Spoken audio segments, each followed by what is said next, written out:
And we're live. Welcome back, everybody. If you're new here, welcome. If you're not new, welcome back to another episode of Talking Hex Pulsechain, PulseX, and broader crypto news. Just wait for you guys to get in.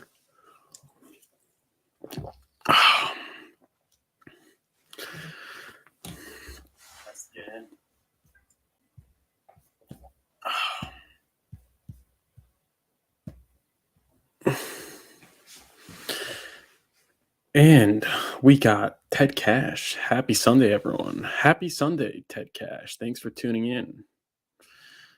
Congratulations, furufinance, for the 1.64 thousand subscribers. Thanks, Ted. Help me. Thank you. Thanks for helping me get in there. And if you haven't yet, please hit the like button, subscribe. We got Thomas Winters. Hello. Hex Heroes. Yo. All right. And let's go to the Bitcoin chart. Howdy, y'all. Agent 69. Wait, where's the Bitcoin chart? Remember the target we drew out? Technical analysis right here. Technical target of 12,423. Bitcoin has been breaking down out of this bear flag. Will it be confirmed? Is this the moment we hit that we start? Is this the moment we start heading down to that 11K target?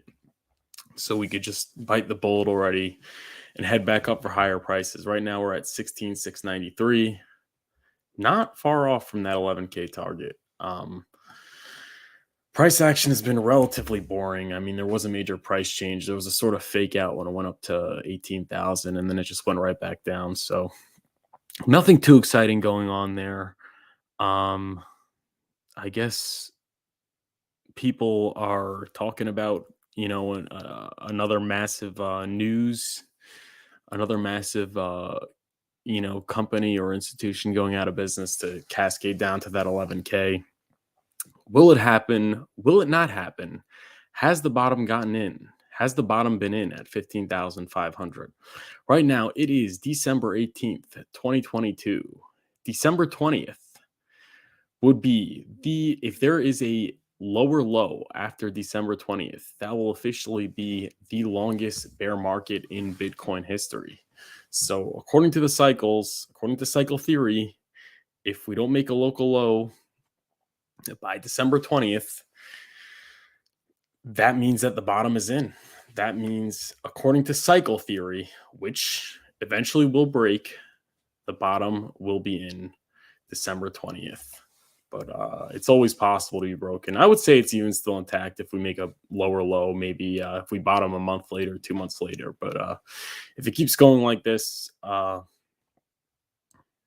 if it makes a bottom like considerably later than December 20th, then it's fair to say that the cycles are broken. Moving on, we got Hex at 2.52 cents. What a bargain.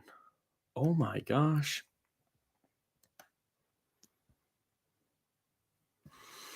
$2.5 Hex.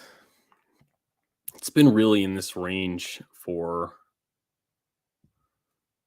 I'd say, since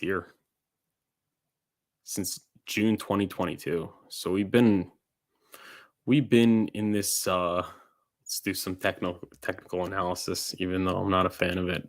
But it's a bear market.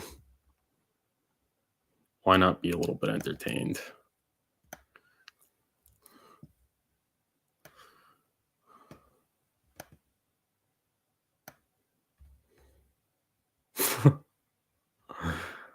We've been in this range since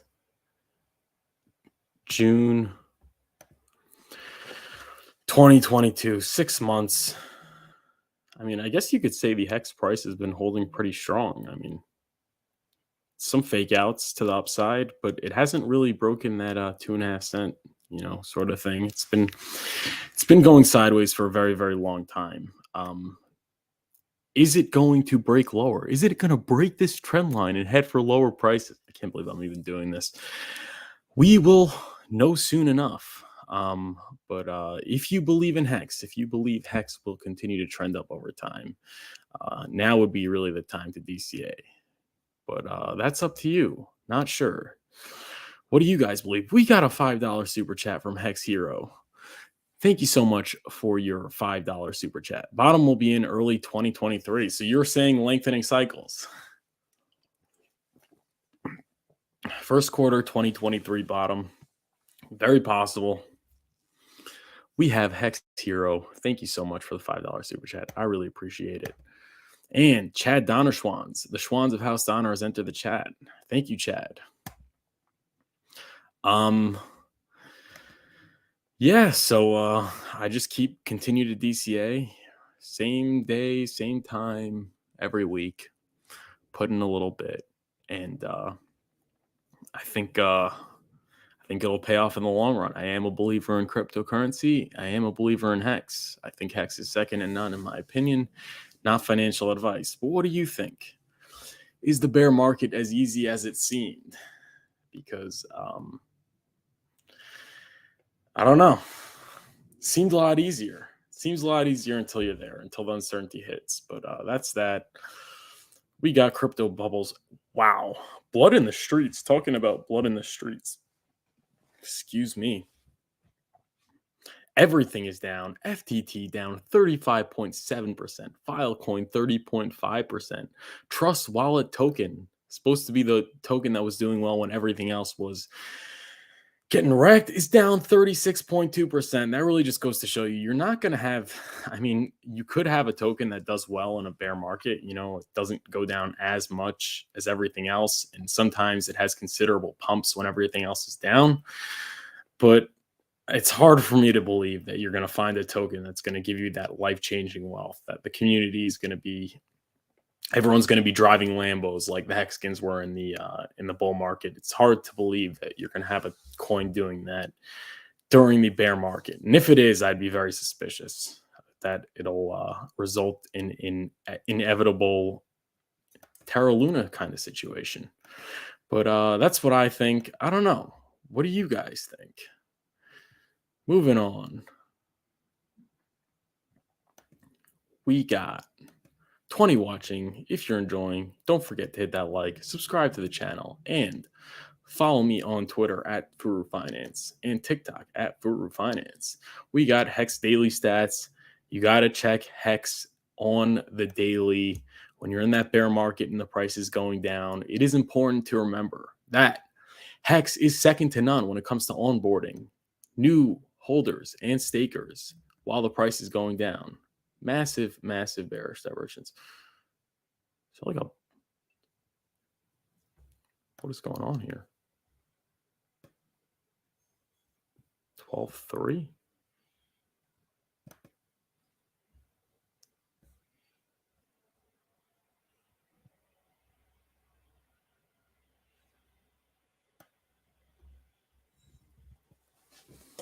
What?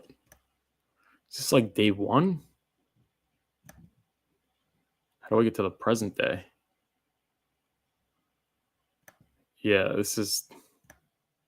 there's a bug here.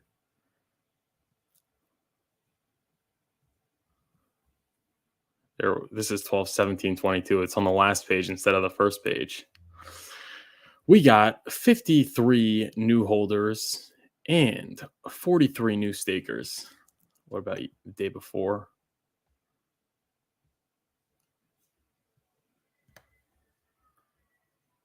$12.15, $12.16, 98 new holders and 75 new stakers.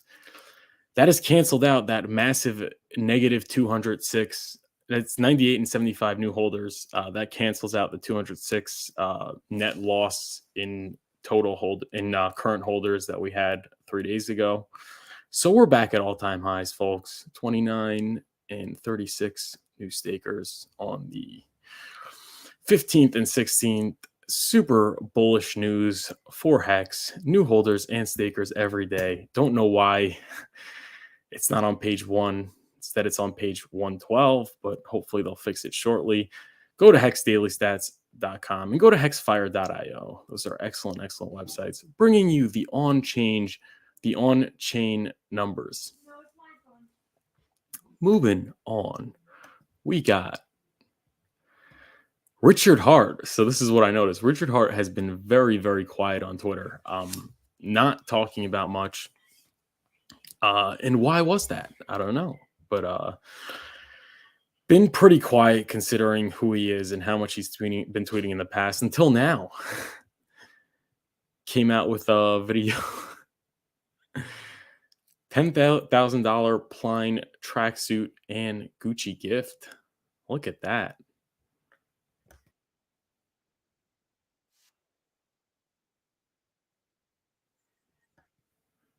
And then another video of a teddy bear, a $5,000 Burberry teddy bear. We love Burberry teddy bears. Whatever, you don't need the sound, but here we go. 10-pound teddy bear for the bear market. Is Burberry trying to send a message? Is Burberry trying to send a message? That's really that. Oh, he just tweeted 2 minutes ago. Biden supports me. Cute. Shows Biden watching a video of Richard Hart twerking. We all remember that. Go like and retweet all his tweets. But that's that for Richard Hart. And moving on, we have the documentary coming out, but not the one we were talking about. Not the Highest of Stakes documentary, but the documentary by, what's his name? The hater. Tom Gillespie. Yeah, I guess talk about timing, to release this when everyone's down. That really looks better on Tom's part and not as good on everyone else's part. But let me see if I could get it to share the audio.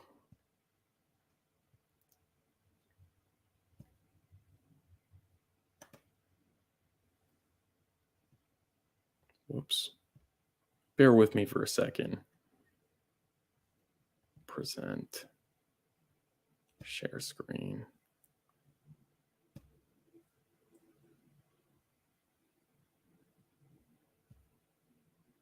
There we go.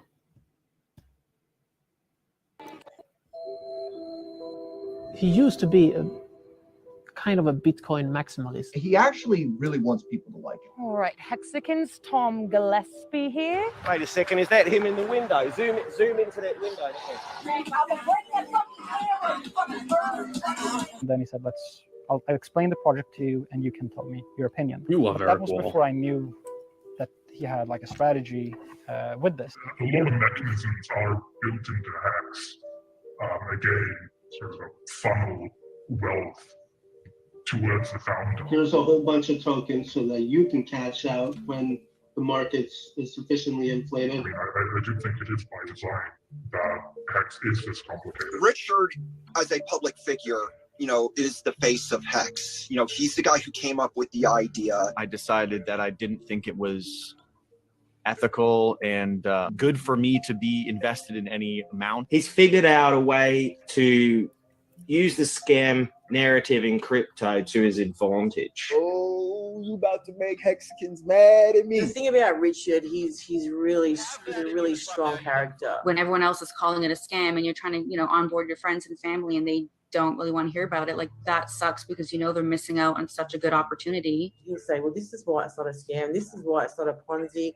This is why it's not a pyramid. The Hex community really, they're just such a positive community. There's nothing that Richard can do to affect my account because I hold my private key. I think that Richard had been in the cryptocurrency industry long enough to know which type of actions would get labeled as what. If you're going to a circus, you expect to see clowns. Johnny Chaos. But not everybody in attendance at that circus is necessarily a clown. No, we have to go. We have Tom Gillespie here. I'd like to ask you a couple of questions about decentralization. Yeah, everything is motherfucking possible. What is a god whale? What is WAGMI? We've no idea. I'm wondering why people are so worried about the OA. Richard, come down, mate. Come down from your castle now. A lot of people are going to get hidden criticism. Who's heard of Hex? It doesn't have to be one cult per decentralized network. Tomo, mate, we have some serious competition here. Happy Valentine's Day to Richard Hart.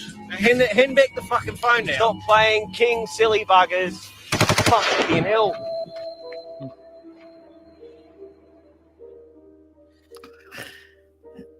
Yeah, there you have it. That's the Hex documentary that's coming out. Not the one that we've been looking forward to, but the one by Tom Gillespie.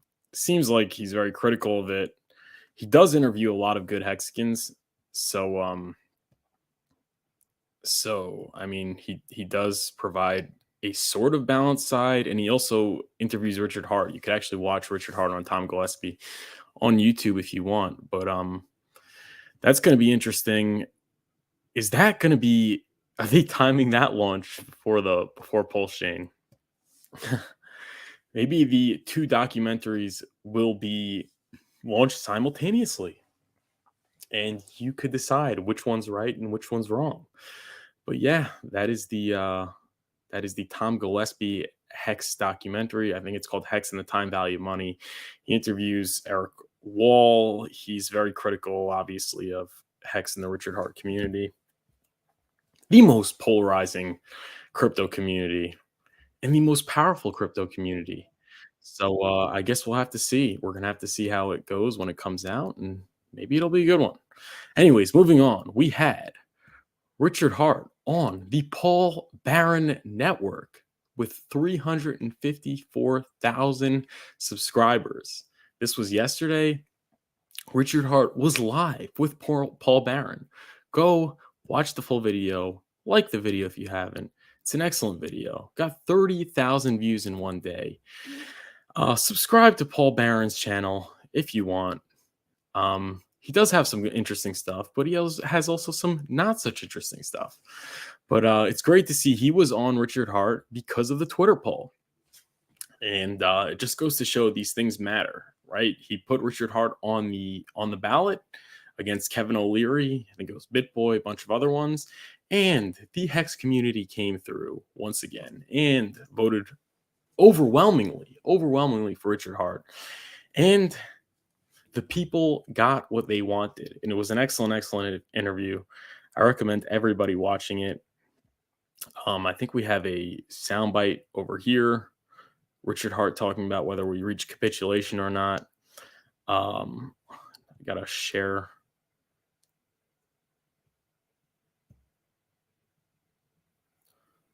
I got to share it the other way to share audio. So bear with me for a second. Sorry.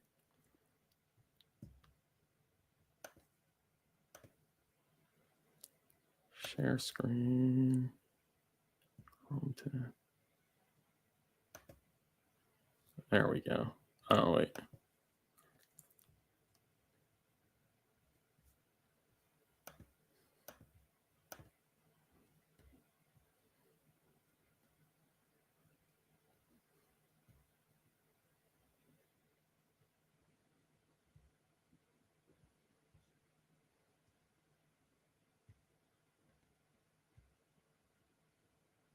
There we go.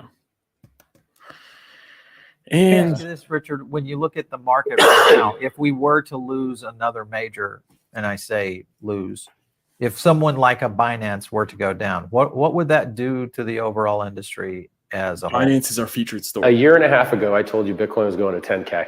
Has Bitcoin hit 10K yet? No, it hasn't. There you go. It hasn't hit Richard's price target yet. And why wouldn't it hit 10K? Right now, Grayscale Bitcoin's half off. You can buy encapsulated Bitcoin from Grayscale for half price, and they own 3% of all the Bitcoin. And as a percentage of total available actual like float, it's huge. It's absolutely huge. So you haven't seen the Bitfinex coins liquidated. $1 billion or $2 billion there. You haven't seen the Silk Road hackers coins liquidated, $1 billion there. You haven't seen the Mt. Gox $1 billion or $2 or $3 coins handed out yet. The Plus token Ponzi coins from China, not even sure what happened with those ones. None of those have been sold yet. So the dream is all those centralized counterparties that you don't really want to make rich, the seized coins that the governments are all holding, let them sell the bottom. Sell the bottom, sell 10K. Cool. Let Sailor get liquidated. Ladies, liquor, and leverage, homie. That's how you lose your stack. By the way, I'll tell you that trading is the worst thing you can do. How did FTX lose all their money? Trading. How did 3 O's Capital lose all their money? Trading. Because they thought they were smarter than me. I didn't lose all my money. I'm doing really good. Really, really, really, really good. These guys lost all their money. Grand champion. So, grand champion. I like it. We should have an applause track right there, guys. What happened? Yeah. So, Richard, let me ask you that. There you go. Back to the question. Binance creators, what does that do to good? Crypto as a Great. whole? Dump it. Sell it. Sell all your coins. Make a new bottom. So you feel that get out, sell all your coins. Let's go. Give me a capitulation wick. Haven't seen one of those in a while. It would have been nice to get a capitulation wick back in 2018 instead of the bump and run bottom that we got. I would have loved a deep, nasty wick. You know, why not? let me tell you why you haven't been getting them, by the way. FTX lost all their coins. So guess what? When they fail, there's no coins to sell. The coins are already gone. So it doesn't hurt the price because the coins are already gone. Yeah. Oh, with this Celsius files for bankruptcy. Guess what? They're not selling the coins. Exactly. When am I going to see some sell pressure? Right? I don't want to see another restructuring bankruptcy. I want to see a liquidate it, murder the margin traders, capitulation wick, hit the price targets, make the bottom new moon sick. You know, like it's what which we is really what do. Like this is that's normally this is what the crypto's process been doing for 11 years. That's do you usually think, a blow off that, top, 85% drop, sideways for a year or two, back up, blow off top. That's the standard cycle. When I watch Richard Hart, and I follow your content, I've watched you on Rand's show, and I don't know, dozens of shows after that. The one thing that I look at and think about, and I'm thinking, this guy's really smart. He understands the metrics, the tokenomics. He understands the human behavior, the psychology behind all this. I mean, I would say maybe one of the top 10 guys in crypto right now.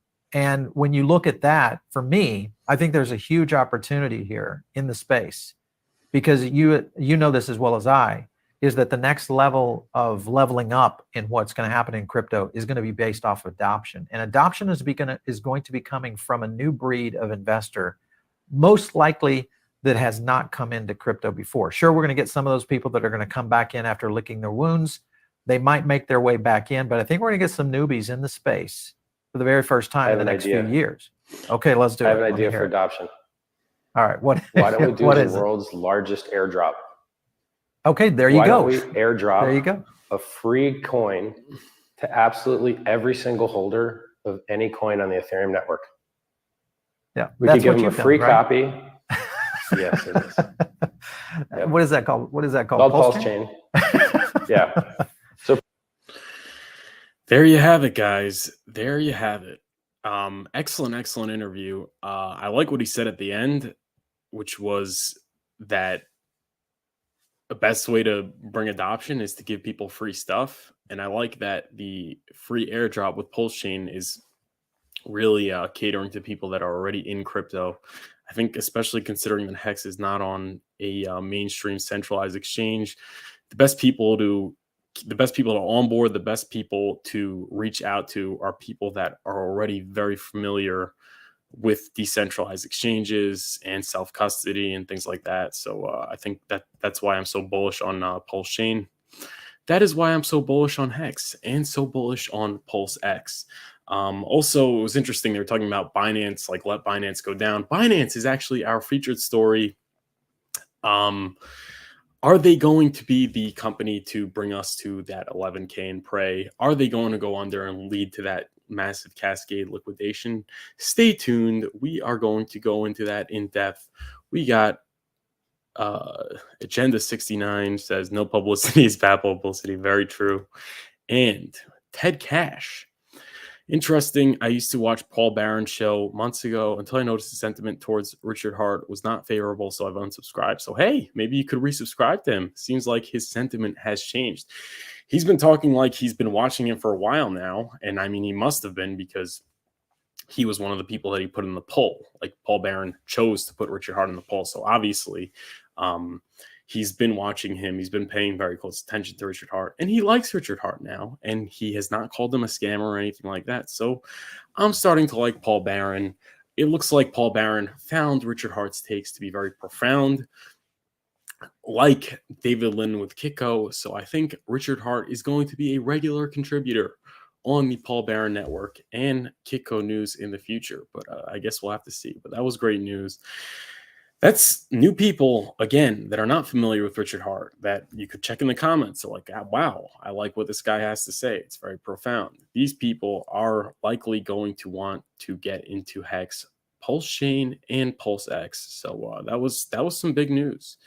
And moving on, we got 34 watching. If you're enjoying the show, please like the video. Please subscribe to the channel. Please sign up in the description for the Furu Finance newsletter. On Friday, we sent out the newsletter covering meme tokens. It actually came in. I forgot to write Furu Finance, so it said my company. So if you think you haven't received that, look for my company in your inbox and go take a look at that newsletter. And we got Havid Hex making a great point. So Binance holds 82% of all BNB. Help make the price go up. But if OA and Hex does the same, it's a Ponzi, LOL. Yes, very true. People complaining about the OA holding 90% of the supply. What about Binance holding 82% of the supply of all BNB outstanding and pumping the price with trading fees? The OA doesn't pump the price, just holds a significant percentage of the supply outstanding. The OA is not the exception. The OA is the rule in crypto. Like Johnny Chaos said, every single cryptocurrency that has great price performance has an unfair supply distribution with a very highly concentrated supply of the cryptos in the hands of very few. And why is that good? Because those people are already rich. Those people have a lot of money. They do not have that urgency to cash out that the plebs do. So decentralized ownership is not good for price appreciation in general. That is the big misconception in cryptos, that you want decentralized ownership. That's not true. You want decentralized ownership, go look at Zen token, look at their price performance, the negative 10,000x in under 30 days. That's what happens when you have decentralized price performance. You want a more centralized price performance. And Red Squirrels in the chat, oi, oi, what's going on, guys? 34 watching. Please like the video, subscribe to the channel, and feel free to leave a super chat, and I will read it and try and answer your question to the best of my ability. And moving on, we got Havid Hex again. Highlights on the Twitter space. Someone has to 100x their money in the next bull run with a gun to my head. I think it's a Richard Hart product. That's what Richard Hart said. Interestingly enough, I don't have to play it because then I have to switch it. But Richard Hart said, Havid Hex's question was, how do we do more for onboarding? And he's like, and Richard Hart said, we have really done Twitter to the point where there's not much more to do. We need to get on TikTok and Snapchat. And he gave an Instagram and other social media platforms, which is why you should be following at Furu Finance on TikTok, at Furu Finance. Please follow Furu Finance on TikTok. And please subscribe to the channel and subscribe to the Furu Finance newsletter in the description below. It's free. It's exclusive information on the crypto and broader markets. And it helps support the channel. So I'd appreciate if you do that. Just go to the link in the description, sign up to the Furu Finance newsletter. We got 36 watching. Please like the video. Please subscribe if you're enjoying. And moving on, we've got altcoin gems. One second.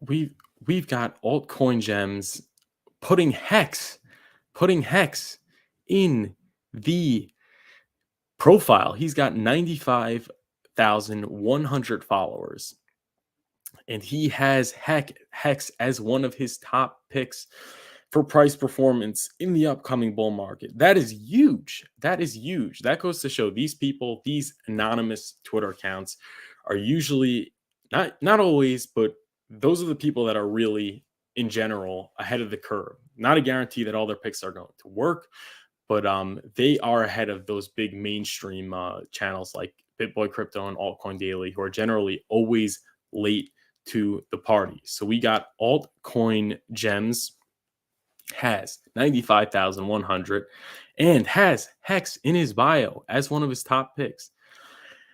As he says here, so you should be liking and retweeting this. Hex might be the next 100x killer with Pulsechain around the corner. Havid Hex made me realize this. So there you go. Altcoin Gems is now a big proponent of the Hex, Pulsechain, and PulseX ecosystem. So make sure you are following Havid Hex on Twitter. Excellent information. Provides her amazing content for the show. And moving on, we got, this is a good one. It was retweeted by 0x Coast. If you're not following him, this is from @ProgressWPuelo on Twitter. Bear market rally explained. So it shows the Titanic sinking. If we're sinking, why are we 200 feet in the air? No, that's great. It like goes up and then massive fake out, goes down considerably more. That's what happens. People think that there are no rips during the bear market. There are plenty of rips. They just lead to lower valuations. So are we going to get that again? Very possible. It is looking like perhaps Richard Hart is right about the 11K in prey, but we won't know until we know. It is also possible that Hex front runs that. So I just don't know. And that is why I continue to dollar cost average. Moving on, we got a meme. Richard Hart was right. And then it shows Meet Kevin writing it and then writing it over, I guess, 100 times as his assignment and then referral links in the garbage. And Peter McCormick looking in, not your keys, not your coins. So true. Richard Hart was right. And moving on. We got Johnny Chaos at CCFX Studios on Twitter. I'm sure you're following Johnny. He is my favorite Twitter account, my favorite Richard Hart ecosystem Twitter account. Great content. And then he's quoting basically Richard Hart said in October 16th, 2020. So this was 2 years ago. See, now you have everybody going around saying, oh, not your keys, not your coins. Oh, get your stuff off exchanges. Very good. It's great to say that after Celsius collapses, after Voyager, after BlockFi collapse, and after FTX collapse, and when Binance is struggling. It's easy to say not your keys, not your coins. Richard Hart's been saying it when it was not easy, and he invented a protocol to solve that called Hex, where you can earn yield trustlessly without giving your coins to a middleman. But he said, oh, for laughs, let's post some bad things that happened in crypto while Hex has been up 100%. RVN inflation bug, KuCoin hacked, MEX cops, OKX, what does that mean? Cops, but whatever. Sushi exit scammed. What else can you guys can list all the rug pulls better than I? What else? Then he talks about Blue Kirby NFT exit, BitBoy NFT exit, Quadriga CX exit, McAfee shield, then attacked Skycoin, Ghost. What else? Then he jailed. Willy Woo fund bust. The other Bitcoin kid bust too. What was his name? Peter McCormack. You said he was good. Yeah, there you go. Binance sued for laundering 1,000 more Bitcoin. That has reemerged actually as one of the FUD that as one of the things that people are talking about when it comes to Binance going down is the money laundering. Ethereum Classic 51% attacked. Just endless scams and rug pulls and bankruptcies that mess over people that give up their coins to middlemen. So don't end up being screwed by giving your coins up to middlemen, and use Hex. That's what Hex was meant to solve. That's why Hex did a 10,000x in under 2 years. That is why I continue to dollar cost average with Hex. And that is why I continue to believe that Hex is one of those coins that is going to come back in the upcoming bull market, because most will not. Most will not. If you think it's just easy to buy during a bear market and sell during a bull market, that is not true. Most cryptos do not make it. So we got Johnny Chaos at CCFX Studios. If you're not following him, you should be, and you should be following Furu Finance and subscribe to this channel and subscribe to the Furu Finance newsletter in the description below. I don't think people really understand how truly rare it is to find something that does exactly what it says it does. Here is a list of pretty much anything else people could have pointed at and screamed scam and actually had been right. Why don't they talk about any of those? All they talk about is Hex. They don't talk about any of these that were actually scams, because most things are scams and most things are rug pulled here. And it's really rare to find a project. And I know it's frustrating. We're down over 90%. We're down over 95%. But we know this is not a scam. This is not a rug pull. And the project does what it says it's going to do, right? Oh, and Johnny Chaos is in the chat. Wow, Johnny, thank you so much for tuning in. The real shady part is the exchanges use their propped up price as collateral to leverage other things and intermingle with other companies, creating a house of cards when they have a bank run. Very true, very true. And obviously that's what happened with FTX. That's what people are alleging is going to happen with Binance. I'm not exactly sure if Binance is going to go under. And not to say that they're not doing shady stuff and they're not propping up their prices collateral. We just covered earlier that they have Binance has, I think, 85% of the supply outstanding and no one's complaining. But yeah, that is true. Intermingle with other companies creating a house of cards. Yep. Shady things all over the place. Nobody complains. Then you got Hex, which obviously the price is down because tips are part of the game. And there is no middleman to mess you over. It does what it says it's going to do. OA has never sold a coin. It's done a 10,000x in under 2 years. So shout out to Johnny Chaos. Go like and retweet this, and go follow Johnny Chaos on Twitter at CCFX Studios. Moving on, we got K4K Crypto says, in the bull and bear, you will see coins pump that you aren't a part of. The way you lose is jumping from coin to coin and destroying your life. Most of these will be short-term gainers. Long-term thinking wins. Long-term holding wins. Hex. Hex is long-term thinking and Hex is long-term holding. That's another reason why I'm so convinced that Hex is going to make it, is because the coins that do the best are the ones that people buy and don't sell. And Hex is coded. You know, it is coded. It is baked into the cake, buying and not selling and earning that trustless yield. And it's very true. This is a very important point, is that people think, oh yeah, during the bull market, everyone's making money, but that's not necessarily true, because if you're not patient and you can't wait within one crypto and you're just jumping and trying to ride those pumps that you see happening, you're going to lose, because the time to get in is before the pump. You know, once you hit that, once you hear about it, chances are it's up so much that you're down for a considerable correction. And during that correction, you know, even though you're in the bull market and it's probably going to go up following that correction, you're going to get disparaged and you're going to chase the next, you know, green candle. And then the same thing's going to happen. It's just an endless cycle. And you might be up a little bit, you know, throughout the bull market, but not enough to keep you safe from that inevitable 90% correction, or 85, 90% correction, depending on the token. The only way to really have net price appreciation, net profits, is by buying and holding. That's it. That's the only way to do it. And that's what Hex forces you to do. Forces you not to be one of those people that's just chasing the pump. And that's what I love about Hex. And moving on, what else do we have? We got more K4K Crypto. Are you guys following K4K Crypto on Twitter? Because if you're not, you're really missing out. One of the biggest Hex, Pulsechain, PulseX, Richard Hart ecosystem Twitter accounts. He's also has an excellent YouTube channel. You can subscribe to his channel at K4K Crypto. He's got 24,000 followers here. He's got over 20,000 subscribers on YouTube. Unlike me, which, if you're not subscribed to this channel, please subscribe to this channel. Please like this video if you're enjoying the content. Really helps. But what would even help more is to go in the description below and sign up for the Furu Finance email newsletter.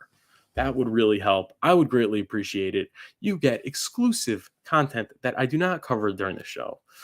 But moving on, we got K4K Crypto. The same way people trade altcoins in order to accumulate more Bitcoin or Ethereum for their long-term holds, people will try the same strategy, but for Hex, Pulsechain, and PulseX. The problem is most people just end up with less Hex, Pulse, and PulseX than they started with. Think long-term.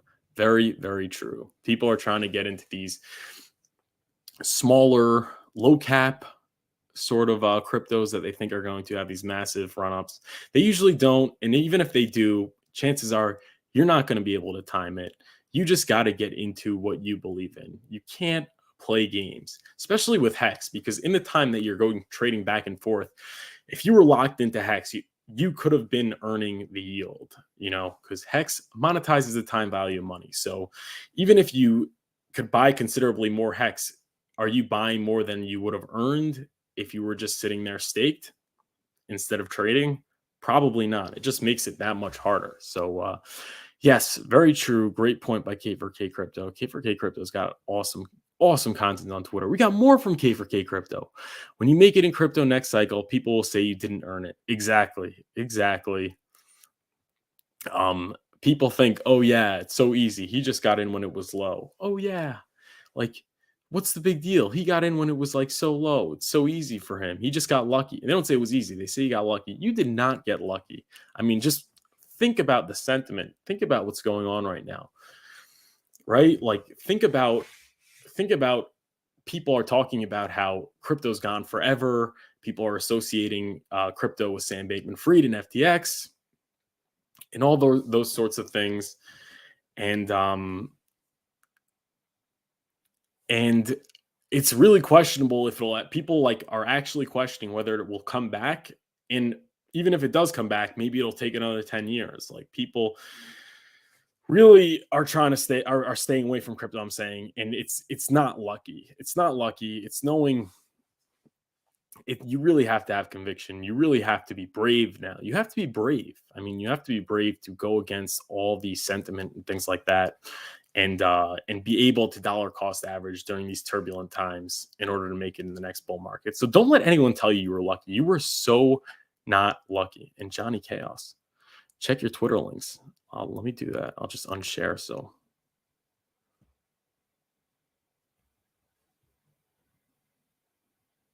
oh, there we go. Okay, bringing it up on the screen.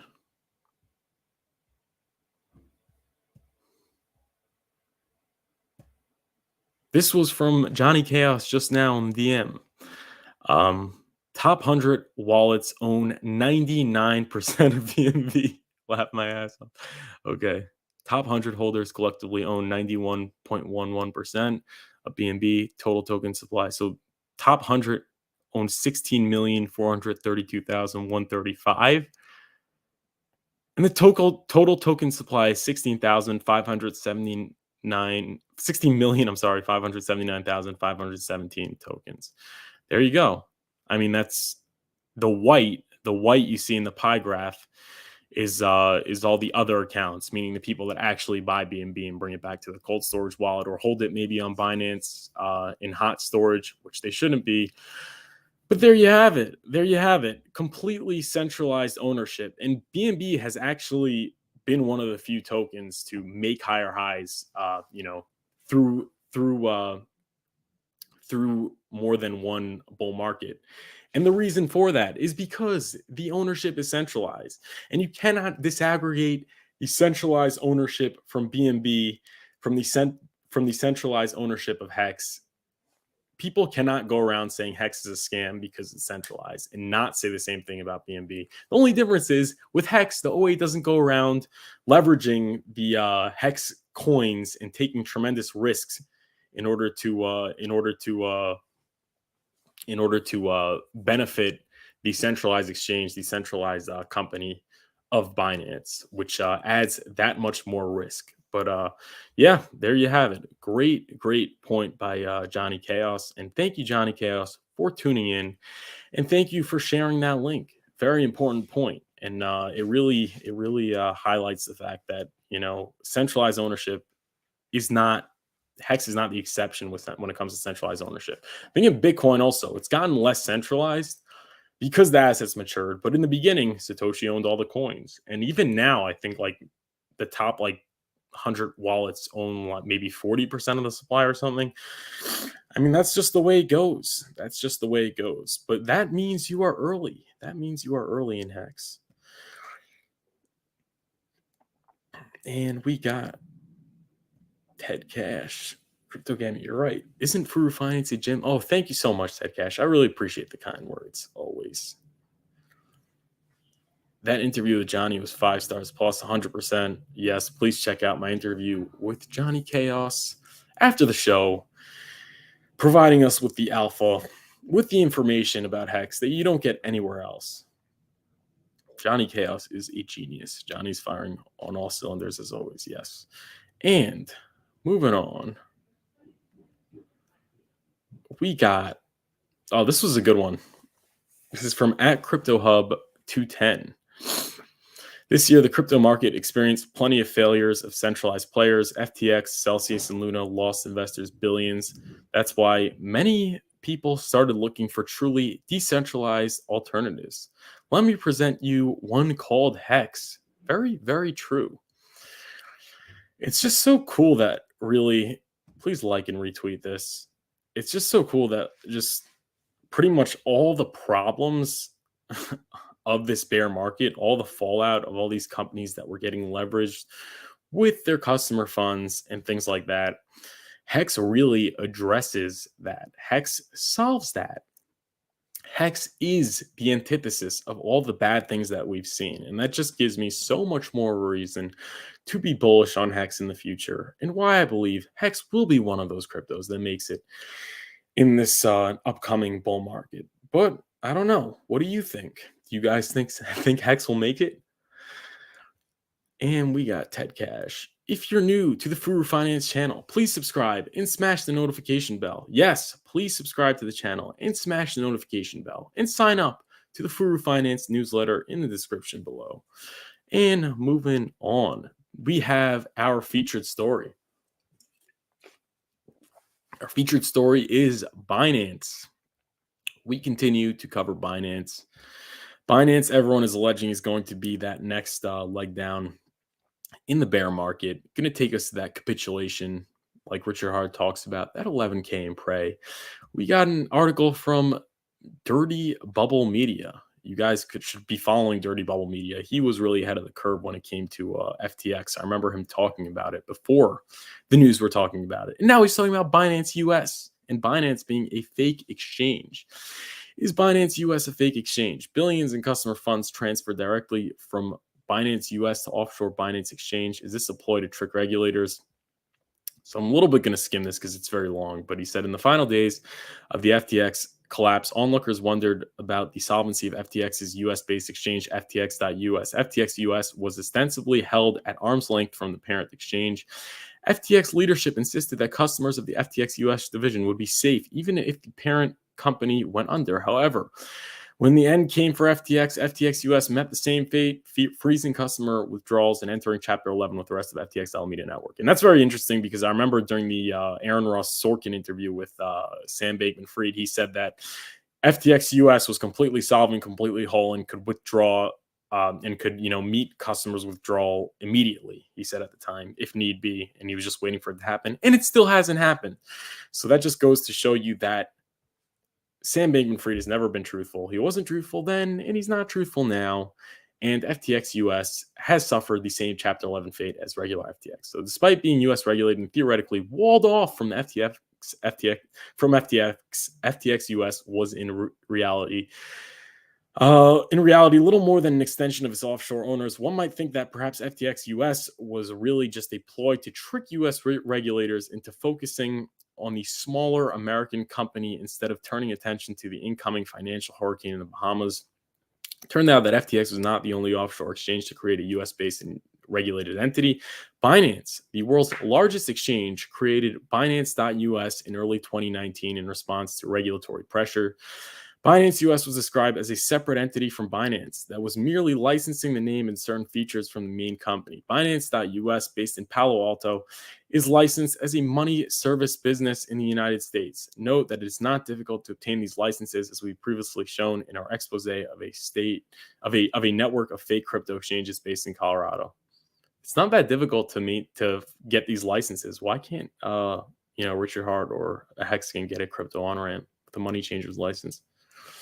I'm sure it might not be difficult for some people, that really have connections, but for your average person, it's probably quite difficult to navigate the regulatory waters. But so he said, however, shortly after the creation of Binance US, Forbes magazine published a report claiming that they had received a leaked document referred to as the Tai Chi document. According to this document, the Binance US exchange was a ploy to trick US regulators into focusing on the compliant local exchange, while the parent exchange went free to do its own business. Binance responded by suing Forbes for defamation, only to drop the lawsuit a few months later. In February of this year, Binance tried a different tack. They invested $200 million in Forbes' parent company. If you can't beat them, join them. So they're saying that Binance tried to sue for defamation, and instead they just bought out a significant equity stake in Forbes.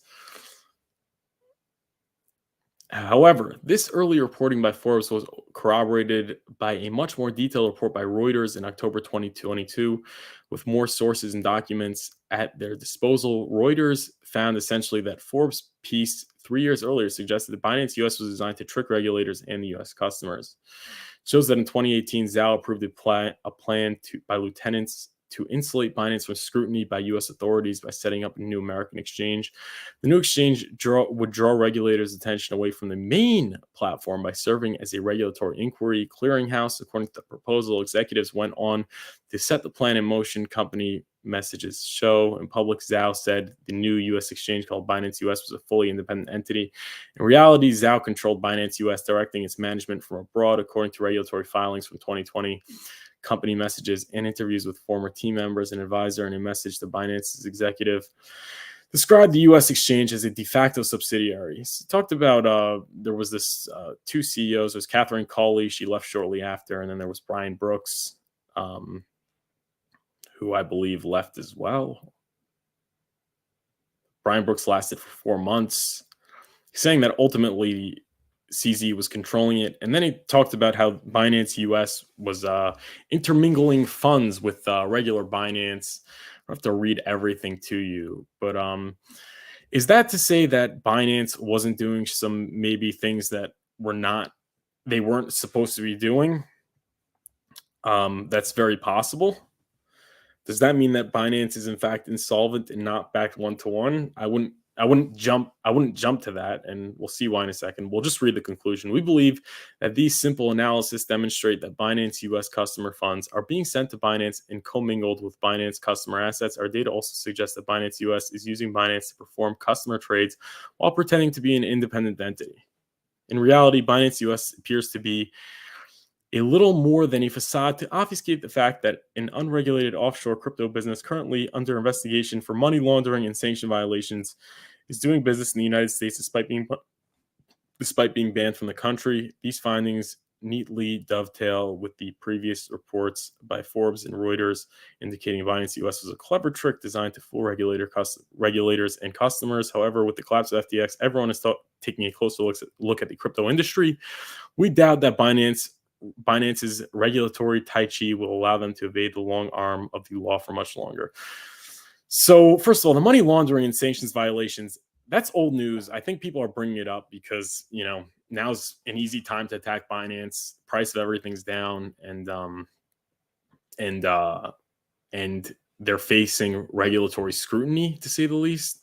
So they're bringing back something that's been around, in fact, since 2018, and people knew about it throughout this entire bull market and weren't saying anything. I'm just saying.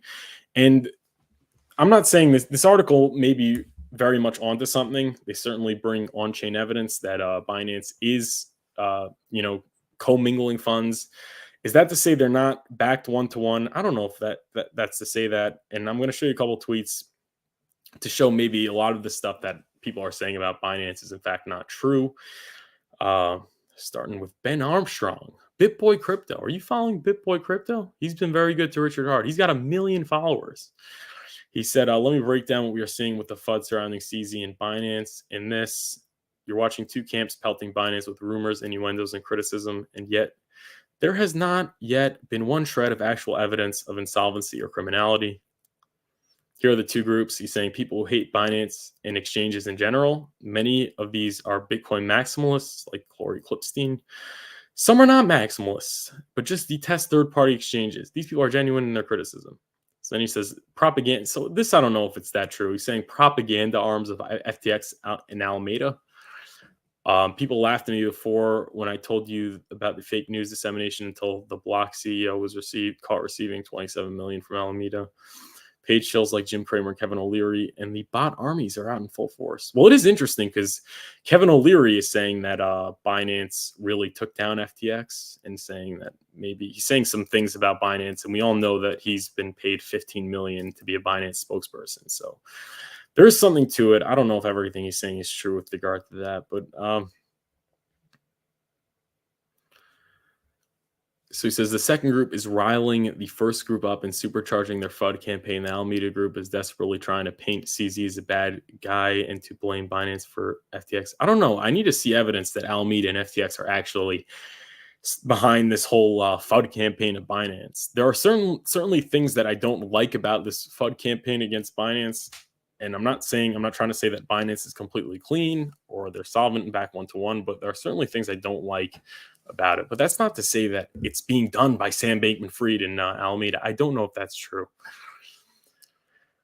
Feel free to criticize Binance. Please tell people to withdraw all non-trading funds from every exchange. This is a good message, but do not absolve FTX from their responsibility. Anyone who does this paid propaganda, I don't know if that's true, but yeah, I don't know if that's true, but okay. Then he says, this guy, Ben at K Crypto Invest says, Binance has just dealt with a $10 billion withdrawal stress test and is still operating. This amount would have put every single exchange out of business other than Binance that is currently providing a proof of reserves. Maybe it's time to give CZ a bit of a break. That's true.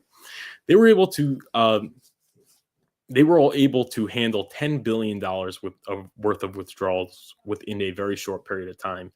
FTX couldn't even handle a fraction of that. So that's a very good sign. I'm saying that is a very good sign. I'm not saying that everything that CZ does is right. I'm not saying they're completely regulatory compliant and have the most integrity, but it does seem like they're able to handle large withdrawals within a short period of time, which is definitely a good sign of solvency, and they're open to having an audit.